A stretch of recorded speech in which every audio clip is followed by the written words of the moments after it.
አይቴ ብሔራ ለጥበብ በስመ አብ ወወልድ ወመንፈስ ቅዱስ አሐዱ አምላክ አሜን።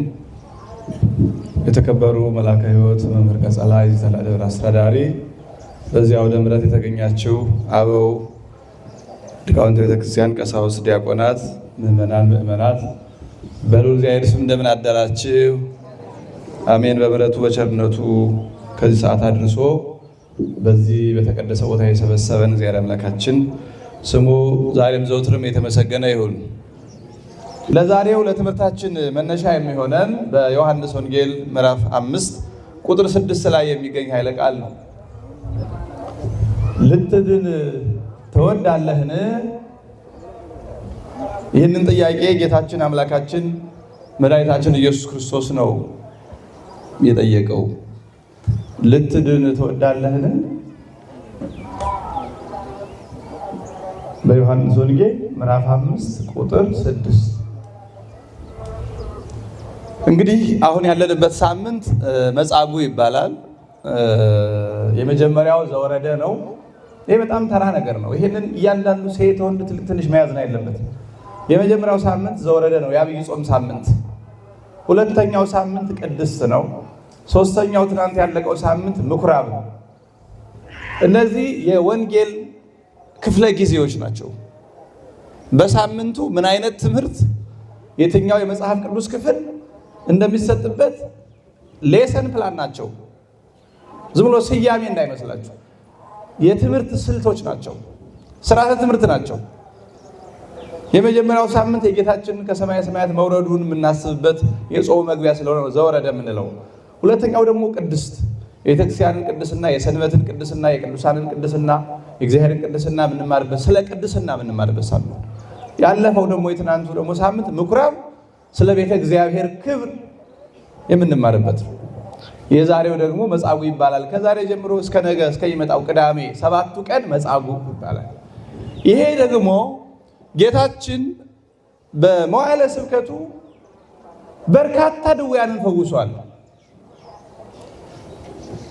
በርካታ ዓይነ ስውራንን እንዲያዩ አድርጓል።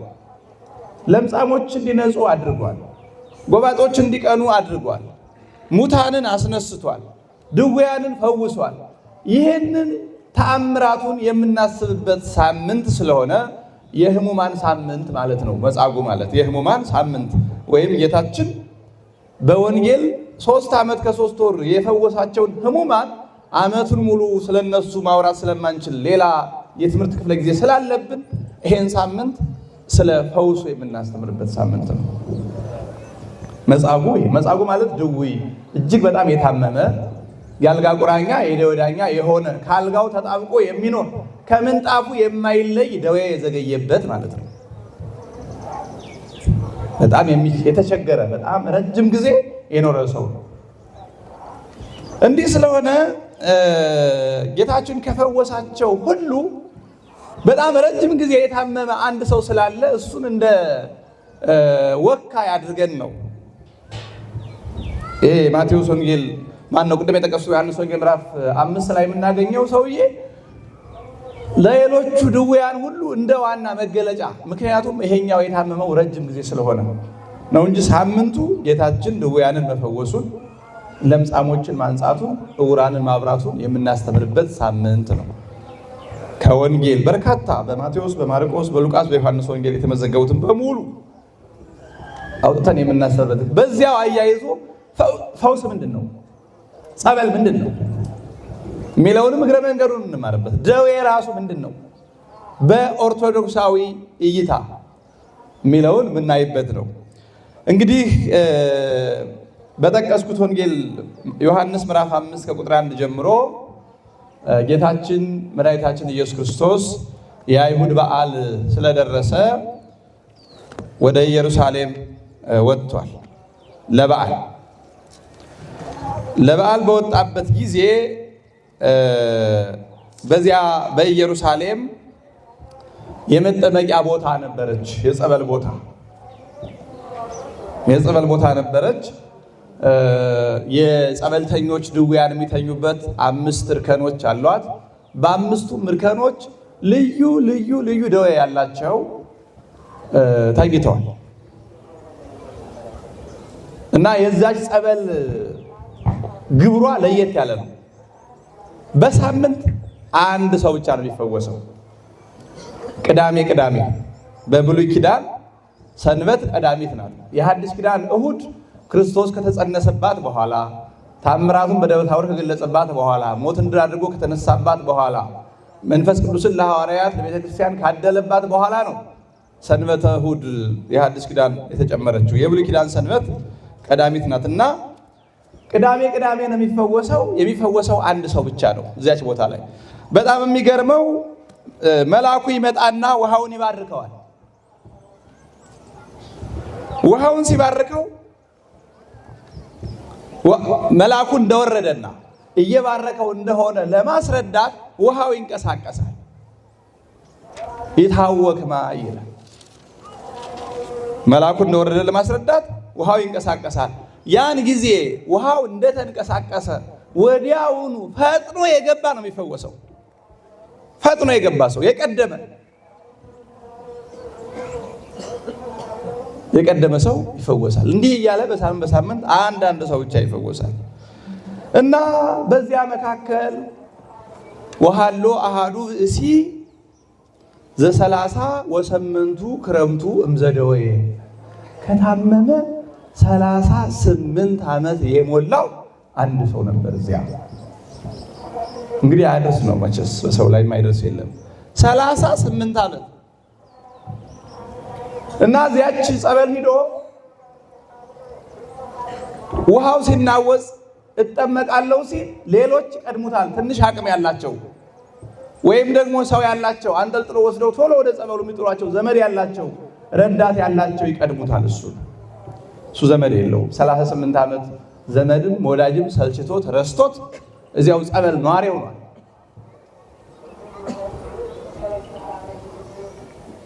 እና ሁልጊዜ ተስፋ እያደረገ ተስፋ ሳይቆርጥ የሚገርም ሰው ነው በእውነቱ። ተስፋ ሳይቆርጥ 38 ዓመት አንድ ቀን ምናልባት ቀድሜ ገብቼ እፈወሳለሁ ብሎ እንዲህ በሆነበት ሰዓት ወኪያሁ ረዮ እግዚእ ኢየሱስ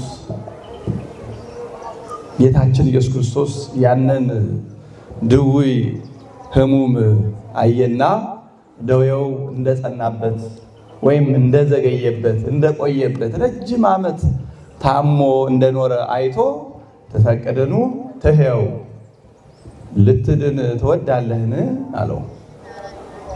ጌታችን በጣም ስራውን በሙሉ የሚሰራው በትህትና ነው። የመጣው ለልልና ሳይሆን ለትህትና ስለሆነ ስራውን በሙሉ አስፈቅዶ ነው የሚሰራውና ወዳጅ ልትድን ትወዳለህን አለው። መቼስ የሰውዬ እዚህ ጸበል ቦታ የመጣው እኮ መዳን ፈልጎ እንደሆነ ግልጽ ነው። ግን በአንደበቱ መናገር አለበት፣ መመስከር አለበት። እንደ ጸሎት ማለት ነው። አዎ መዳን እፈልጋለሁ ማለት አለበት። አሁን እኛ እያንዳንዳችን ጌታችን ጸሎት ስንጸልይ የዕለት እንጀራችን ስጠን በሉ አለን። መቼስ የዕለት እንጀራችን እንደሚያስፈልገን እኮ ያውቃል። እንዲህ ባንልም እኮ ይሰጠናል። ክረምት ይገባል ይወጣል። የዕለት እንጀራችን ስጠን ዛሬ የማይሉ ሰዎች የዕለት እንጀራቸውን ይበላሉ። ግን እኛ ማለት ስላለን ፍላጎታችንን መግለጽ እግዚአብሔርን ደስ ያሰኘዋል። ወንዘ ተአኩቱ ክስቱ ስለተክሙ ነው። ስትጸልዩ ስትለምኑ ፍላጎታችሁን ገልጻችሁ ተናገሩ ተብሏል።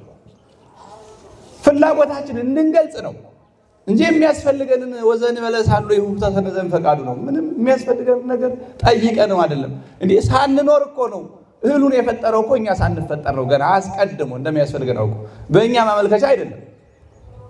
እንደ ቢሮ ዕቃ ይሄ ያስፈልገኛል፣ ይሄ ያስፈልገኛል፣ ይሄ ያስፈልገኛል በሚል መጠየቅ አይደለም እኮ ይሄን ሁሉ ያስፈጠረው። እግዚአብሔር ገና አዳምን ሳያመጣው ነው የሚበላውን እህል የፈጠረለት። አዳምን ሳያመጣው ነው እጽዋትን የፈጠራቸው። አዳም ሳይፈጠር ነው መሬት የተፈጠረው፣ ሰማይ የተፈጠረው፣ ብርሃን የተፈጠረው፣ አየራት የተፈጠሩት፣ ማያት የተፈጠሩት፣ እንስሳት የተፈጠሩት። አዳም ሳይፈጠር ነው። የሚያስፈልገንን ያውቃል። ስለማያውቅ ልንነግረው አይደለም፣ ፍላጎታችንን እንድንገልጽ ግን ይፈልጋል እግዚአብሔር። ስለዚህ ይህንን በሽተኛ መጥቶ ልትድን ትወዳለህን አለው። መቼም መልሱ ግልጽ እኮ ነው። እወ እግዚኦ፣ አዎ አቤቱ፣ አዎ ጌታዬ አለና በዚህ አልቆመም። ሰውየው ሮሮውን ቀጠለበት። አላ ሰብአ አልብየ ከመ ሰው የታወክ ማይ ያውርደኒ ወይኔን ውስጥ ተብጥማቃት። ነገር ግን ሰው የለኝም፣ እኔ ብቸኛ ነኝ። ውሃው ሲናወጽ ብድግ አድርጎ ወደ ጸበሉ የሚጨምረኝ የለም። ወሶበ ወረዳነ ባይድ ይቀድመኒ፣ እኔ እስከምንኳተት ድረስ ሌሎች ቀድመው ይገባሉ፣ ይፈወሳሉ። 38 ዓመት በዚህ ሁኔታ አገኛለሁ። 38 ዓመት ተስፋ አለመቁረጡ፣ ሰውየው ሌላ ችግር ቢኖርበትም ተስፋ አለመቁረጡ ግን መምህር ይሆናል። 38 አሁን ብዙ ሰው 7 ቀን ጸበል ከሄደ የሚቀጥለውን 7 ወደ ጠንቋይ ነው የሚሄደው። ብዙ ሰው የተቸገረ ነው ይሄ። 7 ቀን አንድ ጸበል ቦታ ከሄደ የለም እዚህ አይደለም በዚህ አባገል የሚባሉ አሉ ወደ ግለሰብ ይሄዳል። እግዚአብሔር ትቶ በዚህ ዘመን ከእግዚአብሔር ጸበሎች ይልቅ የግለሰብ ጸበሎችም ስለሚበዙ አብዛኛው ሰው እዛ ግለሰብ ጸበል ላይ እንደ ግለሰብ እንደ የግል መድኃኒት ቤት ማለት ነው፣ እንደ ግል ክሊኒክ የግል ጸበል የከፈቱ ሰዎች አሉ። ትዕግስት የለንም። ሰውየው 38 ዓመት ቦታ አልቀየረ፣ ሀገር አልቀየረ። እንዲህ አድርጎ ችግሩን ገለጸ። ያን ጊዜ ጌታችን እንግዲህ የሰውየው ሐሳብ ይላሉ አባቶቻችን ጌታችንን 5 ገበያ የሚሆን ሕዝብ ወይም ከ5000 በላይ ሕዝብ ስለሚከተለው ከዚህ መካከል 1-2ቱን ቢያዝልኝ ጸበሉ ሲናወጽ ብድግ አድርገው ወደ ውሃው ይጨምሩኛል እድናለሁ በሚል ተስፋ ነው። ሰው የለኝም ያለው ሰው እንዲሰጠው ነው። የጌታችን ፈውሱ ከዚህ የተለየ ከሰብአዊ እሳቤ ውጭ ስለሆነ ወደ ጸበሉ አልጨመረው፣ በእጁ አልዳሰሰው፣ ምንም ያደረገው ነገር የለም። ተንስ ንሳ አራተከ ወሁር አለው። ተነስ የተኛህበትን አልጋ ተሸከምና ወደ ቤት ሂድ አለው። ምን ቤትስ ይኖራላችሁ? ከ38 ዓመት በኋላ ቢመለሱት ቤትስ ይገኛል? እንዲያው ገመገሙን አካባቢውን ያውቀው እንደሆነ ነው እንጂ ዘመዶች ያሉበትን 38 ዓመት የተውት ቤት እንዴት ያለ ቤት ይሆናል? ግን ጌታችን ተነስ የተኛህበትን አልጋ ተሸከምና ሂድ አለው። ወዲያውኑ እንግዲህ በምድራዊ ጠቢብ የታከመ ሰው ደዌው እንኳን ቢለቀው ደዌውን ለማስወገድ የሚደረጉት ሕክምናዎች ራሳቸው ደዌ ናቸው እና 20 ቀን 15 ቀን አንድ ሰው በጣም አስቸጋሪ ደዌ ተገኝቶበት በኦፕሬሽን ቢታከም ሊወጣለት ይችላል እኮ ሲያስጨንቀው የነበረው ትርፍ አንጀት ሊወጣለት ይችላል። ግን ራሱ ያንን ለማውጣት የተቀደደው ቁስሉ ሌላ ደግሞ 10 ቀን 20 ቀን ያመዋል። የጌታችን ፈውሱ እንደዚህ አይደለም። ፈውሱ ከምድራውያን ከፍጡራን ፈውስ በጣም የተለየ ስለሆነ ተረፈ ደዌ ስለሌለበት ከአቃቢያነ ሥራይ ከባለመድኃኒተኞች ፈውስ በጣም የተለየ ስለሆነ እህል ይቅመስ ይጽና ይበርታ የሚባል ነገር የለውም። ሁሉንም ኃይሉንም ጤናውንም በአንድ ጊዜ ስለሰጠው ተነሳ አልጋን ተሸክመህ ሂድ አለው። ሰውየው ሰውነቱ አልተንቆጫቆጨ። እንግዲህ አስቡት 38 ዓመት መተኛት አይደለም 38 ቀን መተኛት በጣም ከባድ ነው። ብድግ አለና የተኛባትን አልጋ ብድግ አሉ ተሸክሟት ሄደ። ወዲያው እኮ ነው። በጣም የሚገርመው አልጋውን ተሸክሞ ሲሄድ ቀኑ ቅድም እንዳልኳችሁ ቅዳሜ ነው እና አይሁድ ሕግ የሚያከብሩበት መንገድ በርህራሄና በቸርነት አይደለም፣ በትዕቢት ነው የሚያከብሩት። በዓል ሲያከብሩ በትዕቢትና በትምክህት ነው። ሰውየውን ሲያገኙት ምቀኞች ስለሆኑ አይሁድ እንዴት ዳንክ? ማን አዳነህ? እንዴት ለዚህ በቃ እንኳን ዳንክ አላሉትም። ዛሬ ሰንበት ነው። ለምንድን ነው ሰንበትን የምትሽረው? አልጋ የምትሸከመው ለምንድን ነው አሉት። ታምራት እኮ ተደርጎለት ነው ሰውየው። እግዚአብሔር እኮ ነው ያዘዘው። እንደው እንዴት ዳንክ? ምን አዳነህ? ማን አዳነህ? የለም። ክፉ ሰው እንዲህ ነው። ክርስቲያኖች ወንድሞቻችንን እህቶቻችንን ሲሳካላቸው መጥፎ ስሜት ከተሰማን በትክክል ሰይጣን አድሮብናል። ራሳችሁ መርምሩ። አንዳንዴ እንደዚህ አይነት ነገሮች አሉ። ይሄ ቅናት እና የምቀኝነት መንፈስ ሌላው ሲያገኝ፣ ሌላው ሲሳካለት፣ ሌላው በጎደለ የሚከፋን ካለን ውስጣችን ራሱ ለሰው ባናታውቀው እንኳን ውስጣችን ከከፋን በትክክል ሰይጣን አድሮብናል። መጠንቀቅ አለብን። ይህን ንስሐ ያስፈልገዋል። አይሁድ በጣም በቅናት ገንፍለው የሰውየውን እውቅና ላለመስጠት፣ መዳኑን እውቅና ላለመስጠት፣ አዳኙንም እውቅና ላለመስጠት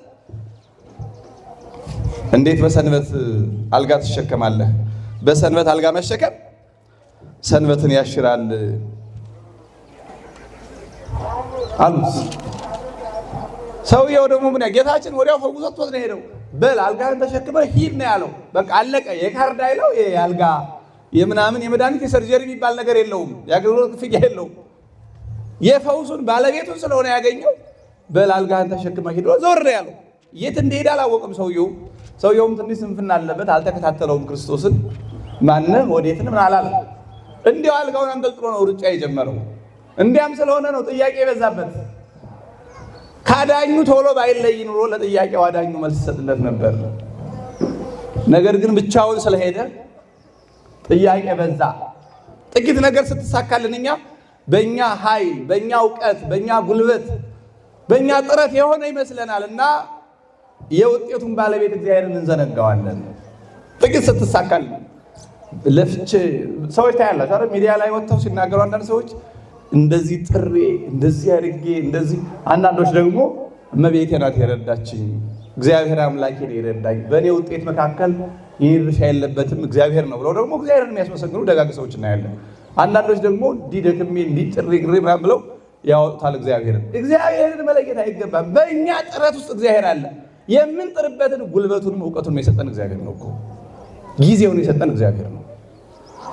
ስለዚህ ያዳነውን ትቶ ብቻውን ሄደ። ጥያቄው በዛ። እንዴት ማን ፈቀደልህ? በሰንበት እንዴት አልጋ ትሸከማለህ? ምናምን አሉት። አዋከቡት። ኧረ እኔ ያዳነኝ ነው ዛሄወኒ ቤለኒ ጹራራተከ ያዳነኝ ነው እኔ አልጋህን ተሸክመህ ሂድ ያለኛል። ማን ያዳነህ? ማን ያዳነህ? በጣም የገርመው ሰውየው ማን እንዳዳነው አያውቅም ነበረ። ወያይ መረመኑ ዛሄው ማን ያዳነው ማን እንደሆነ አላወቅም፣ አልጠየቅም። እንደዚህ አይኮንም። በጣም በጣም በጣም ነውር ነው። እንዴ የ38 ዓመት ደዌ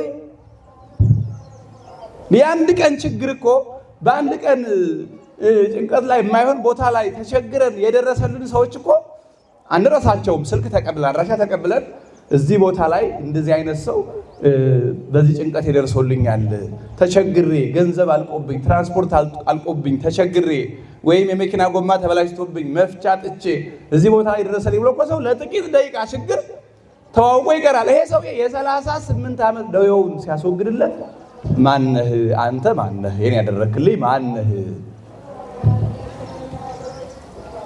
ወዴት ትኖራለህ? ከኔ ምን ፈልገህ ነው ይሄን ያደረክልኝ? እኔስ ለአንተ ምን ላድርግልህ አይልም ሰው።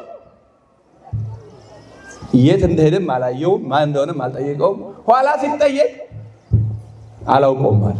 ወያይ መረመኑ ዛሄው ማን እንደነበረ ያዳነው አላወቀም።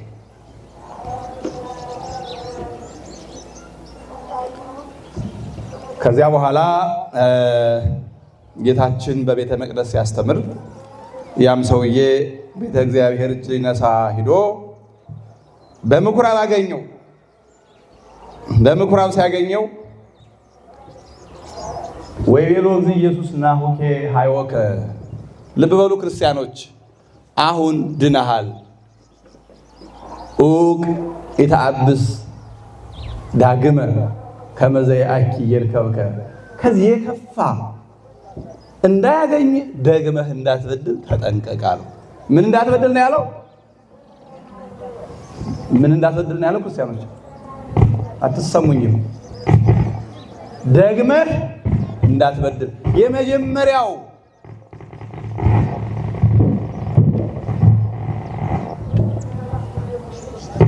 ደዌው የመጣው በኃጢአት ነው። የመጀመሪያው ደዌው በኃጢአት ስለመጣ ነው። ደግመህ እንዳትበድል ከዚህ የከፋ እንዳያገኝ ብሎ ጌታችን ያስጠነቀቀው። ደዌ በልዩ ልዩ ምክንያት ይመጣል። እንደ መጻጉዕ ያለው በኃጢአት የመጣ ደዌ ይባላል። ደዌ ዘኃጢአት ይባላል። በኃጢአቱ ምክንያት የመጣ ደዌ። ነገር ግን ሁሉም በሽተኞች በኃጢአታቸው ምክንያት የመጣባቸው አይደለም። አብዛኛው ህመም በኃጢአት የመጣ አይደለም። ወይም ደግሞ የግል አጥማቂዎች እንደሚያወሩት ሁሉም ታማሚ ሰይጣን ያሳመመው አይደለም። በገዛችሁ ከሚፈለገው በላይ በልቶ የሚታመም አለ። ቅባት አብዝቶ፣ ስኳር፣ ጣፋጭ ነገር አብዝቶ፣ አልሰግድም ብሎ አልጾምም ብሎ የሚታመምም ስላለ ይሄ በእውነቱ ሰይጣን የለበትም። አትውቀሱት። ሰይጣን ስንት ስራ ያለበት ፍጡር በዚህ በቀላል ነገር ስም ማጥፋት ደግ አይደለም። ሰይጣን ብዙ ስራ አለ እና ብዙ ነገሩን እኛውም እናመጣዋለን። ሁሉም ነገር በሰይጣን ምክንያት አይመጣም። ሁሉም ነገር በኃጢአት ምክንያት አይመጣም። የታመመ ሰው ሁሉ ኃጢአተኛ አይደለም። ግን አልፎ አልፎ በኃጢአት ምክንያት የሚመጣ ደዌ አለ። የመጻጉዕ ኤግዛምፕል ነው። በኃጢአት ለሚመጡ ደዌዎች የመጻጉዕ አንድ ምሳሌ ነው። ለምን ጌታችን ደግመህ አንድ ጊዜ በድሎ ደዌ አግኝቶታል። ፈወሰውና ደግመህ እንዳትበድል፣ ለምን ከዚህ የከፋ እንዳያገኝሃል።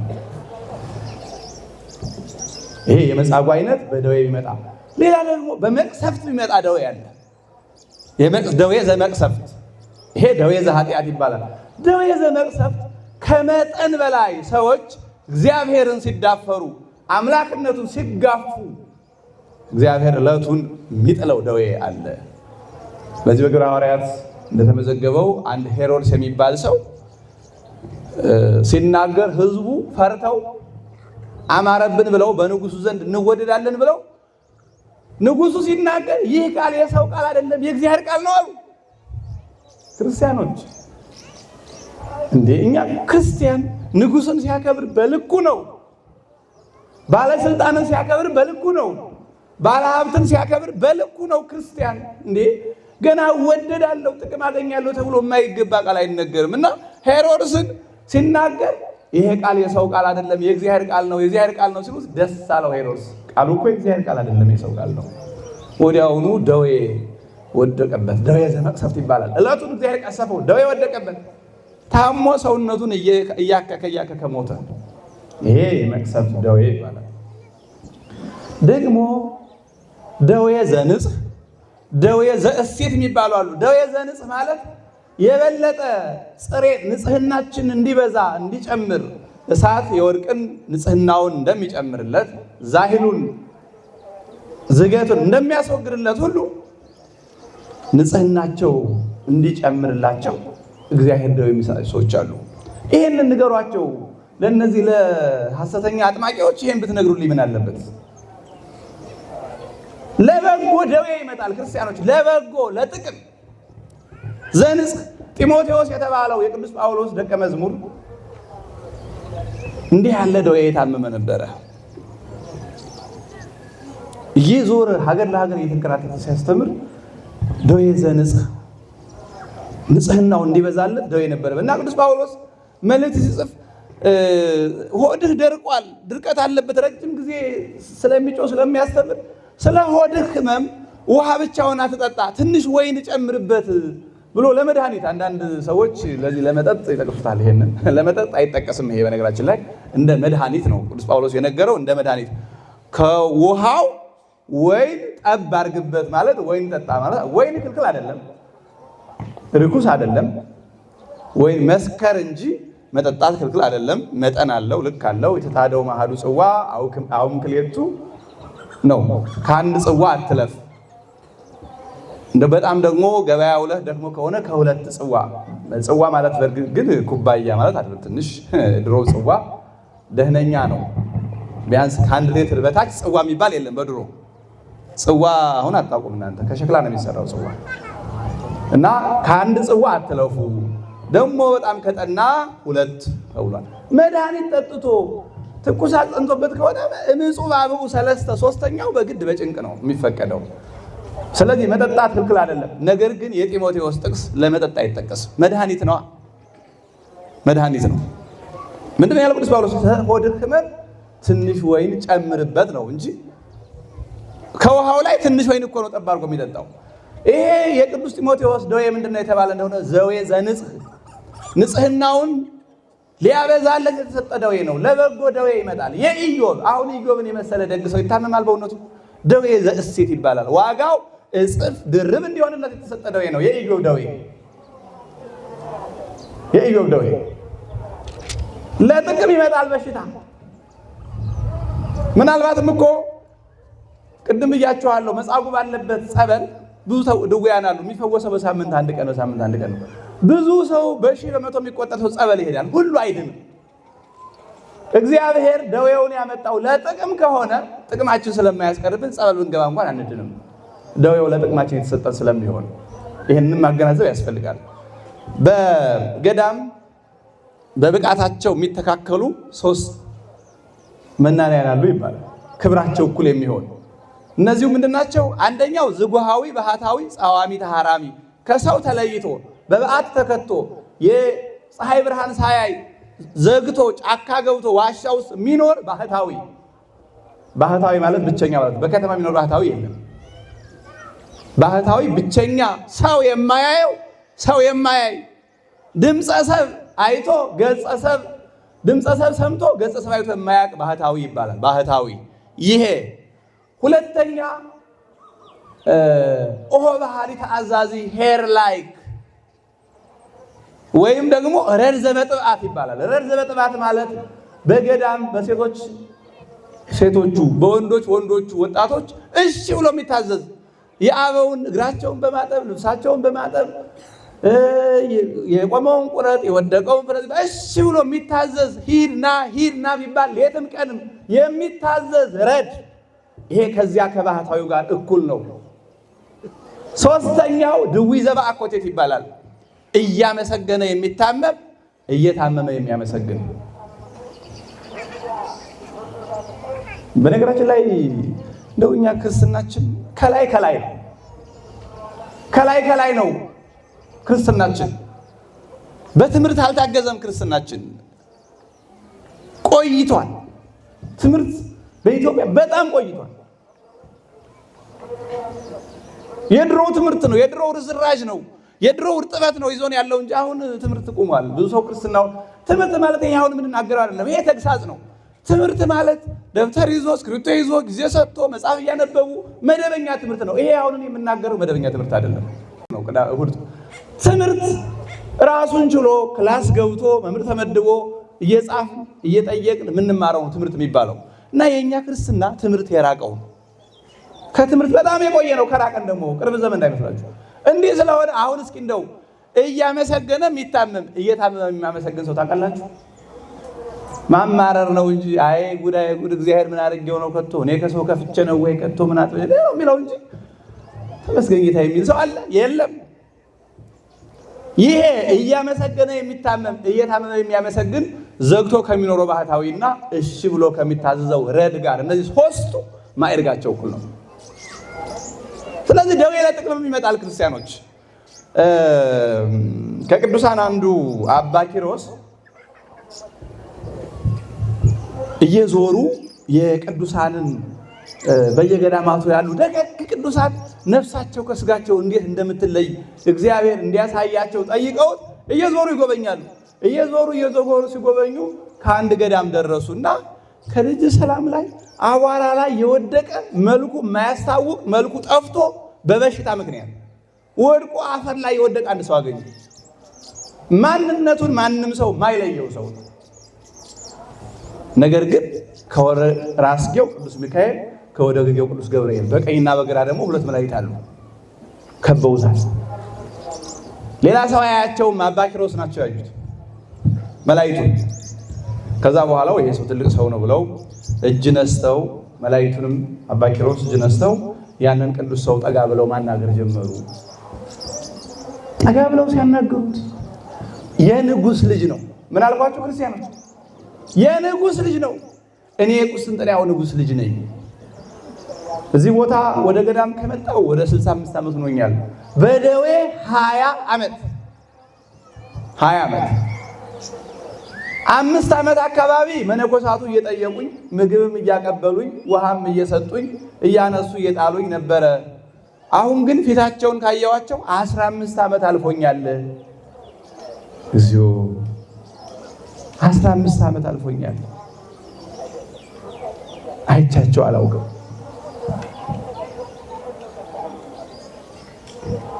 ይህን ሲነጋገሩ እንግዲህ እግዚአብሔር አባ ኪሮስን የመራቸው የቅዱሳን ነፍስ እንዴት እንደምትለይ ለማሳየት ስለሆነ ከዚያ በኋላ አልፋ አእላፍ መላእክት መጡና ከገነት እጅግ ንዑዝ የሆነ አበባ አምጥተው ከዛ ቅዱስ ሰው አፍንጫ ላይ ቁጭ አድርገው ብድግ ሲያደርጓት ነፍሱ ያችን መዓዛ ተከተለ ያለምንም ጭንቀት። ክቡር ሞቱ ለጻድቅ በቅድመ እግዚአብሔር ማለት ይሄ ነው። በመዓዛ ገነት ትለያለች ሲባል የቅዱሳን ነፍስ በመዓዛ ገነት ትለያለች ማለት ጻይር ሳይጠናባቸው መላእክት አምጥተው ካፍንጫቸው ላይ የገነትን መዓዛ ጣል ያደርጉላቸዋል።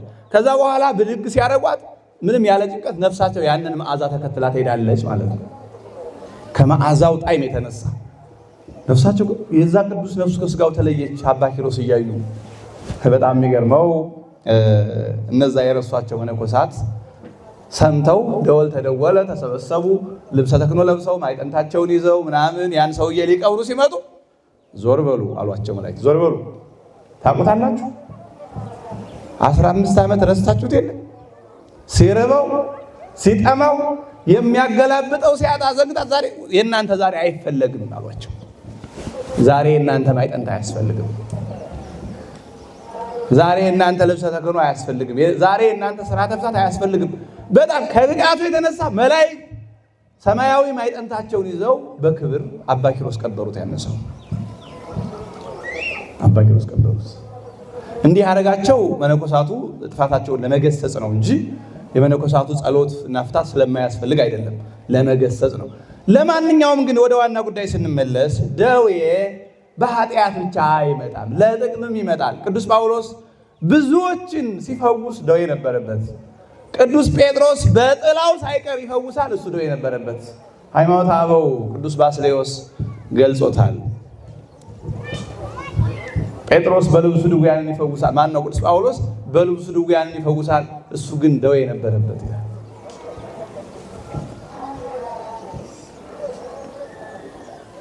ቅዱስ ጴጥሮስም እንዲሁ። ስለዚህ ደዌ የኃጢአት ምልክት አይደለም። ደዌ ያለበት ሰው ሁሉም ሰይጣን የለበትም። እነዚህ ሐሰተኛ አጥማቂያን ምንም ማድረግ አይቻልም። ገበያቸው ስለሆነ መቀስቀስ ያለባቸው ልክ እንደዛው እንደ ገበያው እንደሚያስገኘው ነው የሚቀሰቅሱ። በእነሱ አትፍረዱ። የሚያስቸግረን የኛ ሰው ነው እየሄደ ግርግር የሚለው እና ደዌ በልዩ ልዩ ምክንያት ይመጣል። የዚህ የመጻጉዕ ደዌ በኃጢአት ምክንያት ይመጣል። ብዙ የኋላ ታሪክ አለው ይሄ ሰውዬ። አንዳንድ ሊቃውንት ኋላ ጌታ ሲሰቀል በዕለተ ዓርብ ሰንበትን ሽሯል ተብሎ ምስክር ሲፈለግ ምስክር ሆኖ የጌታችን ፊቱን በጥፊ መጥቶ የመሰከረው ይሄ ሰውዬ እንደሆነ የተረጎሙ ሊቃውንት አሉ።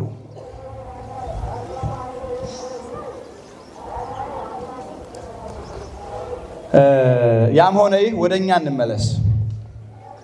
ሰው መውቀስ ቀላል ነው።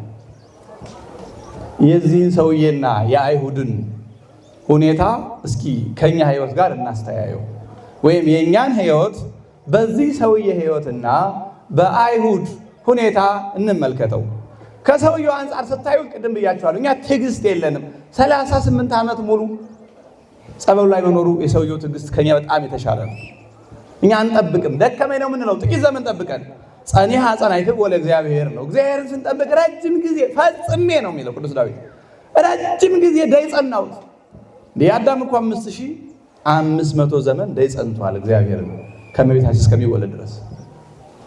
ከሰውየው አንጻር እኛ ትዕግስተ ቢሶች ነን፣ ትዕግስተ ቢሶች ነን። ሁለተኛ ይሄ ሰውዬ ውለታ ቢስ ነው። መጀመሪያ ሲያድነው ስሙን አልጠየቀ፣ አድራሻውን አልጠየቀ፣ ማን አላለ፣ ዝም ብሎ ሄደ። ኋላም ሲጠየቅ አላውቀውም አለ። በእውነቱ ይገባል። ለምን? ያዳነውን አላወቀም። እኛ ያዳነንን እናውቃለን። ችግር አለብን። እኛም እዚህ ላይ ችግር አለብን። እዚህ ላይ ያዳነንን በሚገባ በማወቅ ደረጃ አምነናል፣ ምንም ጥርጥር የለውም። ክርስቲያኖች ነን፣ የክርስቶስ ማደሪያዎች ነን። ግን ስለ ክርስቶስ ተናገሩ ስንባል ማናውቀው ብዙ ነገር አለ። ይሄ ነውር ነው እንዴ? ያዳነንን ማወቅ ብዙ ተራ ነገር እናውቃለን፣ ብዙ የማይጠቅም ነገር እናውቃለን፣ እንዘረዝራለን፣ እናብራራለን፣ እናትታለን፣ እንተነትናለን። የማይጠቅም ነገር ስለ መዳናችን ስንጠየቅ ግን አንደበታችን ተሳሰራል። ይሄ ይገባል? ነውር ነው። ስለ ክርስቶስ 40 ደቂቃ ተናገሩ እንባል አፋችን ተሳሰራል። ይሄ ነውር ነው። ምዕመናን ይሄ ከምን የመጣ ነው? አስተማሪ ጠፍቶ ነው ወይ? ትምህርት ጠፍቶ ነው ወይ? ትምህርት ቤት ጠፍቶ ነው ወይ? መጽሐፍ ጠፍቶ ነው ወይ? አይደለም። ጊዜ ሰጥቶ የሚማር ሰው የለም። ጊዜ ሰጥቶ አብዛኛው ሰው ቤተክርስቲያን መጥቶ ቁጭ ብሎ መማርን እንደ ጊዜ ማባከን ነው የሚቆጥረው። ይሄ እኔ አፌን ሞልቼ ነው የምናገረው። ደግሞ የትም ቦታ ነው ያሰረፍዱናል ይላል ብዙ ሰው። እንዴ እኛ ረሱልን ቆፍሩልን ብለን ነው እንዴ? እግዚአብሔርን ቃል ተማሩ ብለን ነው።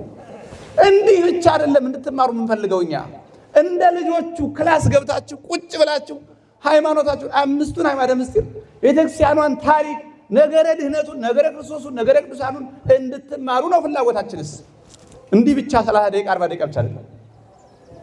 ዕውቀቱም የሚገኘው በዛ መንገድ ነው። በእውነቱ የምትችሉ እናንተ ተማሩ፣ የማትችሉ ግን በዚህ ዘመን ቢያንስ ልጆቻችሁን አስተምሩ። ይቆጫችኋል። አሁን ቤተክርስቲያን እንደ ዘመናዊ ትምህርት ስርዓት ባለው መንገድ መጽሐፍ አሳትማ አዘጋጅታ አቅርባለች። የሚገርመው ብዙ ሰው እስካሁን ልጁን ያላከሰው አለ። በዚህ ጊዜ በዚህ ዘመን ልጆቹን ቁጭ አድርጎ ቅዳሜና እሑድ እቤት ሲያንጫጫ የሚውል ወላጅ በእውነት በእግዚአብሔር ዘንድ የተጸየፈ ነው። እስካሁን አልነበረም፣ ስርዓት ትምህርት አልነበረም ይባላል። አይ ይሳነፋሉ፣ ሰንበት ትምህርት ቤት መዝሙር ብቻ ነው የሚባል ነገር ነበር። አሁን እሱ ቀርቷል። አሁን ትምህርት ነው። አሰስመንት ተነግሯቸዋል። በተደጋጋሚ ሰምቻለሁ። እዚህ ደብር እንደተጀመረ ሰምቻለሁ። ግን አሁንም ሰው በጣም ዋዘኛ ነው ለሃይማኖቱ። አረዳ እዚሁ ተዋል እዚሁ ይዋል ነው የሚለው። እንደናንተ እንኳን አይሆንም እኮ ከዚህ በኋላ ያለው ትውልድ እናንተ ቢያንስ የአባታችሁን የእናታችሁን ሃይማኖት ይዛችሁ ዝም ብሎም ቢሆን የሚቀጥለው ትውልድ እንደናንተ እንኳን አይሆንም። ሌላ ነው የሚሆነው። ክፉ ትውልድ ነው። ሚዲያው መረጃው ብዙ ነው። የሚያጠራጥረው የሚያስክደው የሚያበላሸው ብዙ ነው። አሁን በትምህርት መሰረትነት መታነጽ አለበት። ስለዚህ ያዳነውን አለማወቅ በመጻጉዕ አልተጀመረም። ጎበዝ መጻጉዕን ብቻ አትውቀሱ። እኛም ብዙ የማናውቀው ነገር አለን። ብዙ ነገር እግዚአብሔር መማር አለብን። ስለ እግዚአብሔር የምንናገረው ረጅም እውቀት እኛ ላይ መኖር አለበት። ስለማይጠቅም ነገር እንደምናውቀው ሁሉ ያዳነውን አለማወቅ በእኛ ሀገር አዲስ አይደለም። የኢትዮጵያ ቤተክርስቲያን የኢትዮጵያ መድኃኒት ናት። የኢትዮጵያ ቤተክርስቲያን የኢትዮጵያ መድኃኒት ናት። ከብዙ ነገር አድናታለች። አብዛኞቹ ሀገራት የራሳቸው ፊደል የሌላቸው በተውሶ ፊደል የሚጽፉ ሲሆኑ ኢትዮጵያ በራሷ ፊደል በራሷ ቁጥር እንድትሰራ ያደረገቻት የኢትዮጵያ ቤተክርስቲያን ናት። ሀገሪቱ ግን አሁን ቤተክርስቲያን ውለታ እያወቀች አይደለች። አብዛኞቻችሁም በየመድረኩ ስትወቀስ አፋችሁን ሸብባችሁ ዝም ነው የምትሉት። እንዲያረ እንደው እውነቱን መስክሩ እንጂ ኢትዮጵያ የራሷ እንትን ያላት የራሷ ምናምን ማን ነው እንዲያደረጋት? ቤተክርስቲያኗ አይደለችም እንደ የትምህርት ማዕከል ሆና ብራና ቀርጻ ብራና ፍቃ ቀለም በጥብጣ ብር ቀርጻ ጽፋ ደጉሳ ቀምር አይደለም እንዴ? የራሷ ቁጥር የራሷ ፊደል ያላት። ምዕራባውያን ይህንን እንኳን እንደ ማጥቂያ ቆጥረውት እኮ አሁን አብዛኛው በኢትዮጵያ ያሉ ብዙ ቋንቋዎች በተለይ ወደ ደቡብ አካባቢ በዚህ በኢትዮጵያ ፊደል አይጽፉም። በእንግሊዘኛ በላቲን ፊደል ነው የሚጽፉት፣ ስለሚበሳጩበት ማለት ነው። ብዙ ያዳነውን የማያውቃለ። የኢትዮጵያ ቤተክርስቲያን ኢትዮጵያን ካላዋቂነት ዓለም ምንም በማያውቅበት ሰዓት የምትጽፍ የምትተረጉም የምትቀኝ አገር አድርጋታለች። ከድንቁርና አድናታለች። አሁን ዙረው እኛን ይወቅሱናል። አሁን ዙረው ኢትዮጵያን ለምን ነው ታውቃላችሁ? እነሱ የነሱ ካልሆነ በስተቀር የእኛን ትምህርት እንደ መሀይምነት ነው የሚቆጥሩት። እንዴ በራሳችን ፊደል ጽፈን ማስተማሪያ ማቴሪያሉን ሰርተን መማራችን ነው እንዴ ጎበዝ ደንቆሮ የሚያደርገን? እስኪ እንለካካ ከተባለ አንድ የ12ኛ ክፍል ተማሪ የሚማርበትን እርሳስ ይሰራል፣ የሚማርበትን እስክሪብቶ ያመርታል። 12 ዓመት ተምሮ የሚማርበትን ደብተር ያመርታል። 12 ዓመት ተምሮ የሚማርበትን ደብተር እኮ ያመርታል ዘመናዊ ተማሪ። የድሮ ተማሪ ግን ቀለሙንም ብራናውንም ብዕሩንም ስዕሉንም ሐረጉንም ጎጆውንም ደበሎውንም ኮፌዳውንም ራሱ ሰርቶ ነው። እንዲህ አርጋ ሀገሪቱን ጠቅማታለች። ግን ይችን መድኃኒት ማንም አላወቃትም። ያዳነውን የማያውቁ ሞልቷል።